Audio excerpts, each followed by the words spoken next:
भाइयों, आज मैं आपको आम की कहानी सुनाने लगा हूँ।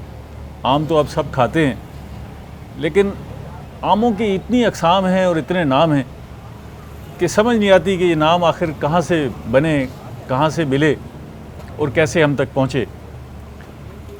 कहीं आपको दशहरी मिलता है, कहीं चौंसा, कहीं लंगड़ा, कहीं सिंदड़ी, कहीं तोतापरी। 300 से ज़ायद अक़साम हैं जो पाकिस्तान में भी आम की दस्तयाब हैं, मिलती हैं। कहीं आपको सब्ज़ रंग का आम मिलता है, कहीं बहुत पीले रंग का, कहीं गुलाबी रंग का।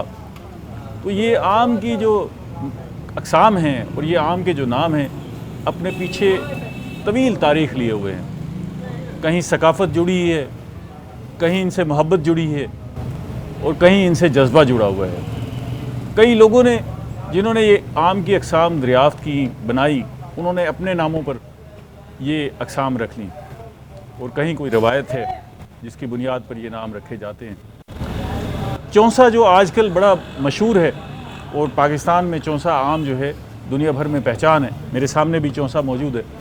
तो ये चौंसा आम जो है जंग चौंसा की निशानी है और जंग चौंसा की मुनासबत से इसका नाम रखा गया। भारत से ये शुरू हुआ और इसका नाम पड़ा और फिर पाकिस्तान में आके इसने शोहरत हासिल कर ली। दशहरी भी भारत से निकला है और दशहरी जो है वो ये बुनियादी तौर पर सारे मुग़ल शहंशाहों ने बेशतर आमों के नाम दिए जो बड़े नाम हैं। तो दशहरी भी जो है वो भारत से निकला है और वहाँ से ये आके पाकिस्तान में मशहूर हुआ और वहाँ पर भी बड़ी रग़बत और बड़े प्यार से खाया जाता है।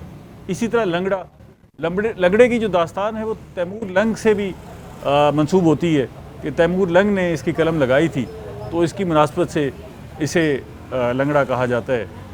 और ये फिर चलते चलते यहाँ आई और ये भी कहा जाता है कि एक लंगड़े शख्स ने इसकी कलम लगाई थी और वो उसकी वजह से ये लंगड़ा मशहूर हुआ।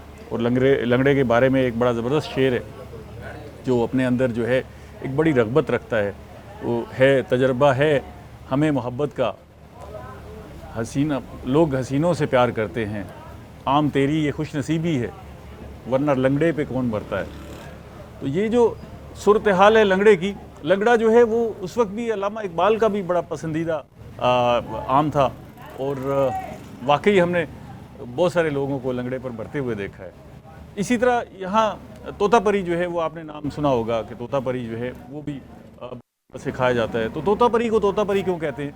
तोतापरी बुनियादी तौर पर आप उस आम की शक्ल को देखें तो वो शक्ल के तौर पर जो है उसकी एक चोंच सी बनी होती है। तो लगता है ऐसे, अगर आपको आम को दूर से देखें तो ऐसा लगता है कि ये तोता है और उसकी रंगत भी जो है वो तोते से मिलती जुलती है। तो इसे तोतापरी कहते हैं। अंदर से जो है ये गुलाबी माइल पीला इसके अंदर रंग होता है। इसी तरह ये अनवर एटोल मेरे पास पड़ा हुआ है। तो ये अनवर एटोल जो है ये भी अपने नाम के हवाले से बड़ी शोहरत रखता है और एटोल भी जो है वो भारत का एक इलाका है उत्तर प्रदेश का, वहाँ से इसका नाम पड़ा और अनवर नामी शख्स ने जो है इसकी कलम लगाई थी और ये अनवर रटोल उस इलाके का और अनवर उसके नाम से ये मिलकर अनवर लटोर हो गया।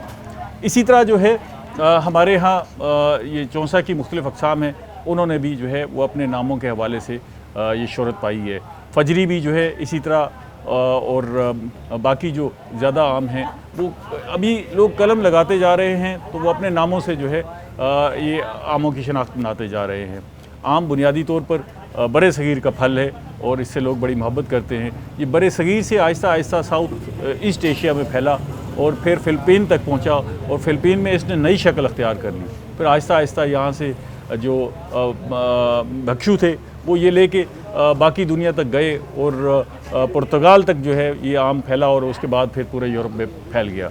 तो आम की कहानी जो है अपने अंदर एक बड़ा दिलचस्प पहलू रखती है और एक एक आम के पीछे जो है उसकी एक बड़ी कहानी फैली हुई है।